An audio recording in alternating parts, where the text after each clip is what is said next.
So, you've been listening to us for a little while. So we've dragged you through a lot of things, haven't we? You create your own reality. You said, oh, yay. And then you said, oh, no.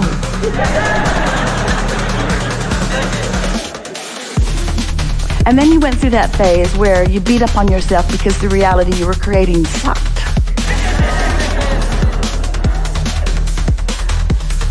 And then we began talking to you about, with a stronger emphasis, that you are vibrational beings, which is hard for you to accept at first.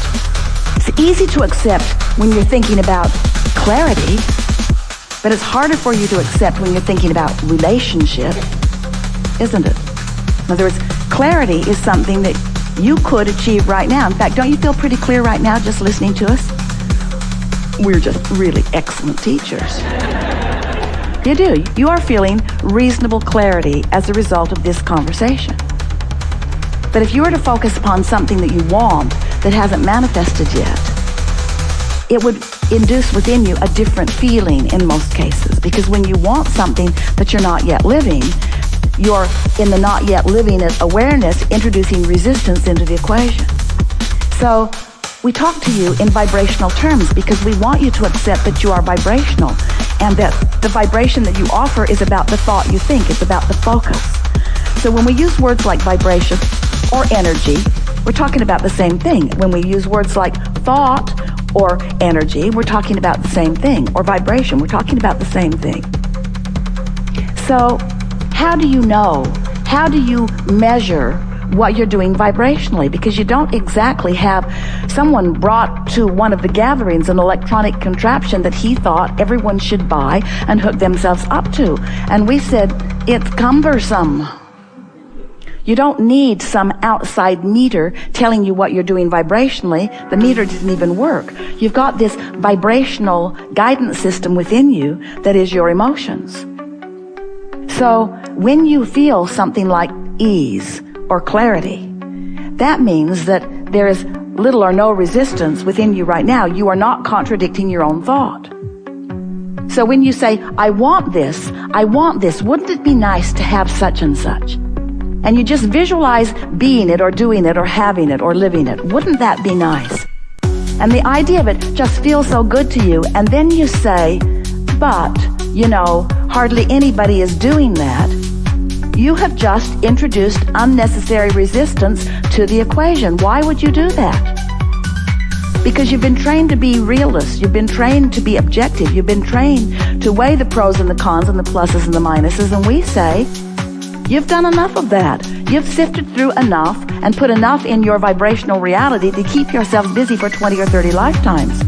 This is the phase of your life where what you're wanting to do is purify or clarify your vibrational flow. And you do that by caring about how you feel when you think the thought.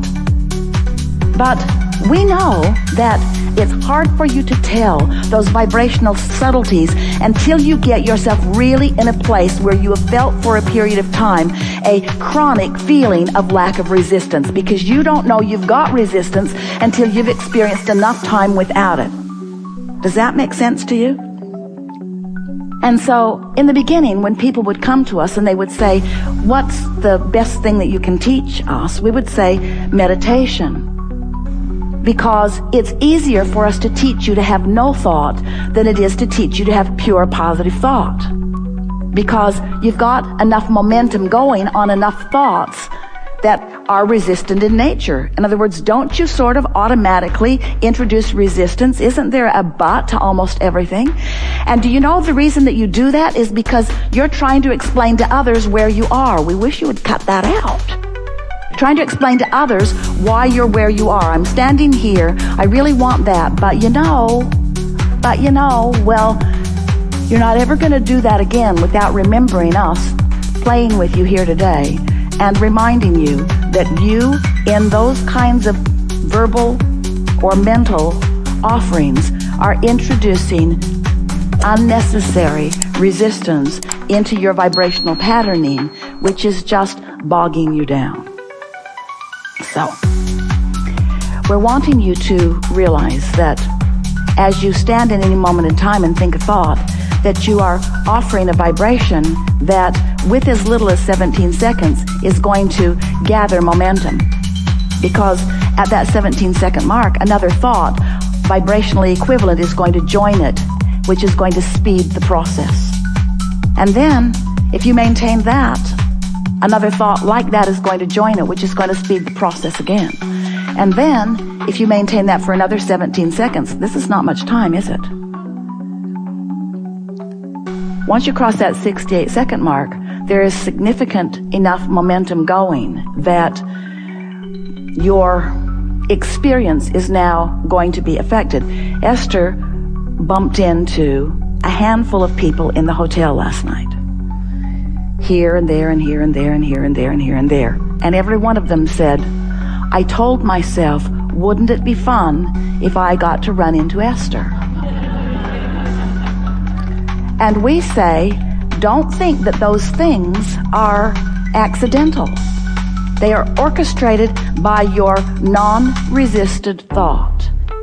And in every case, it was a wouldn't it be nice feeling. It wasn't, I've got a desperate problem that I need to talk to you about, and maybe if I could get you aside, you could give me some insight. Esther met no one like that, and you were in the hotel.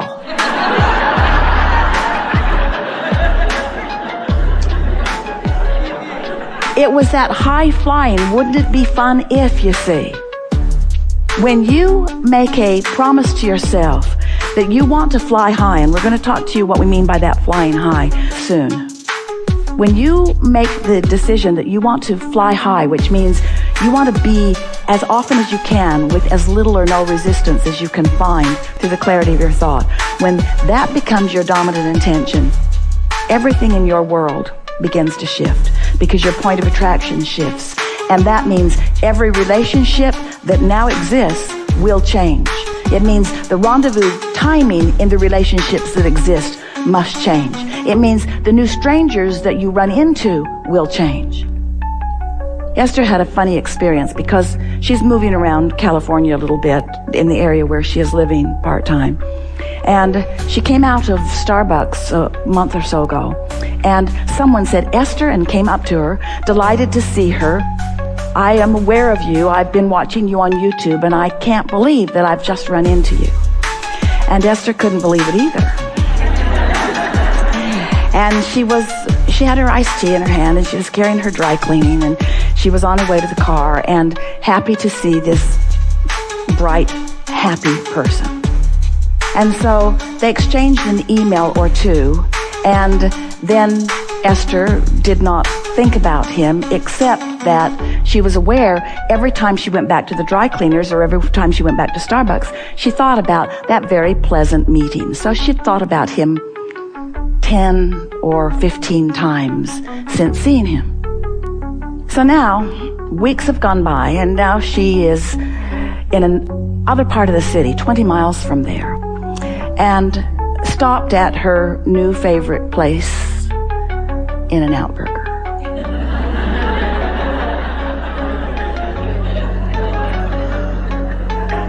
Went inside and washed her hands and ordered her cheeseburger and got a big cup for a drink, and then is on the phone with her daughter Tracy, which is something really fun to do when eating lunch. And she said, hold on, I'm getting a drink. And Esther said iced tea, because she's decided not to drink the diet stuff anymore. Tracy's convinced her it's poison. Whatever.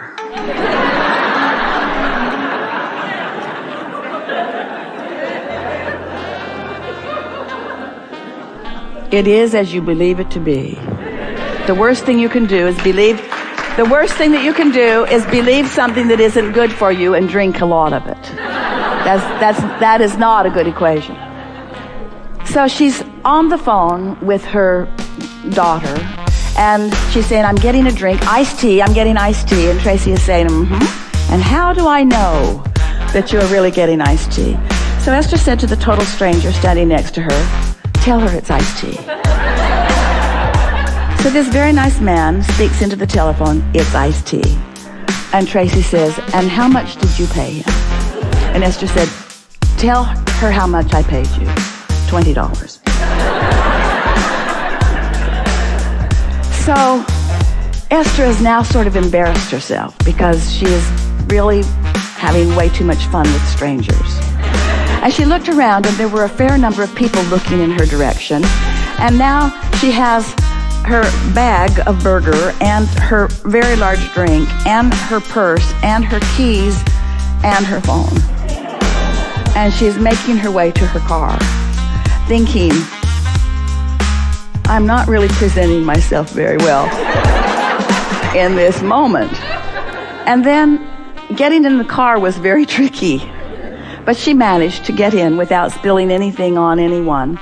And when she got home, there was an email from her Starbucks friend who said, did you really get iced tea? He'd been standing there somewhere in the vicinity, witnessing the whole thing. And Esther is thinking, this is a law of attraction story. In other words, he's been active in my vibration. Of course the universe would bring him to me again. Now, this all seems inconsequential and maybe unimportant, but we want you to know these are the things that make up the hours and the minutes and the days and the weeks and the years of your life. In other words, what you are doing, how you are feeling, there isn't anything that Esther wants more than fun. And apparently, she's developing a new fun friendship because she keeps having fun in odd ways, and this person keeps showing up. There is nothing that ever happens. There is never anyone in your vicinity that is not in some way a player in the vibrational offering that you have been offering.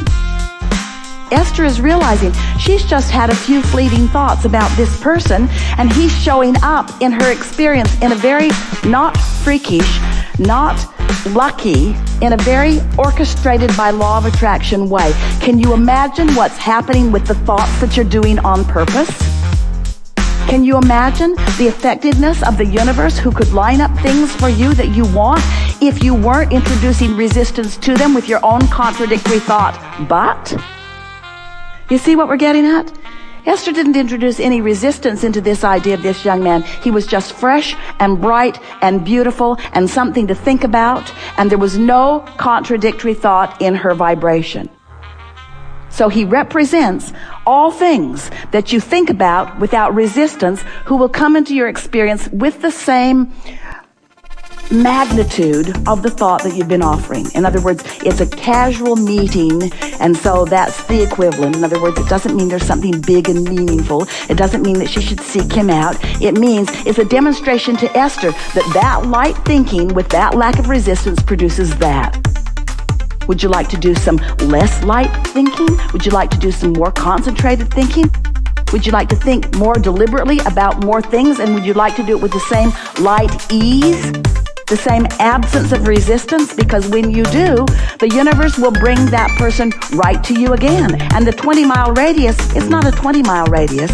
There is no limitation on the mileage radius at all. You have no idea how far we've come to be with you here today. There is no distance. There are no limitations apart from those that you apply. And there is no transgression that is egregious enough to ever cause that which is source to look with anything other than love and appreciation upon that which you are. And it is our desire that you find yourself in that place of refined alignment and absence of resistance, so that you can begin moving through your world in that high-flying expectation of well-being, not just for you, but for everyone else.